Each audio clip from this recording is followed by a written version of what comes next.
Hello everyone, আসসালামু আলাইকুম। আজ রান্না করব সেমাই। সেমাই রান্না করার জন্য হাঁড়িতে দিয়ে দিয়েছি দুধ। দুধটা এখন জাল করতে হবে অনেকক্ষণ। দেখুন দুধটা অনবরত নাড়তে থাকবে, না হলে এটা বলক চলে এসে পড়ে যেতে পারে। এর জন্য দুধটাকে বারবার নাড়াচাড়া করতে হবে। দুধটা ফুটে ওঠা পর্যন্ত অপেক্ষা করতে হবে।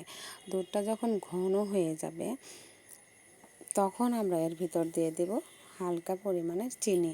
যারা চিনি বেশি খান তারা বেশি দিবেন, আর যারা হালকা পরিমাণের খান মানে কম খান তারা কম দিবেন। তারপরে দিয়ে দিবেন দারচিনি, এলাচ। তারপরে এই দুধের ভিতরে দিয়ে দিচ্ছি আমরা সেমাই। সেমাইগুলো ভালোভাবে দিয়ে দেব এবং চুলার আঁচটা বন্ধ করে দেব। এখন কিশমিশ দিয়ে দেব। হয়ে গেল আমাদের সেমাই। দেখেন আমার ছোট মামনিটা কত সুন্দর করে সেমাই কাটছে। ওর খুব সেমাই পছন্দ, এর জন্য আমি প্রায় তাকে এইভাবে সেমাই রান্না করে দিই।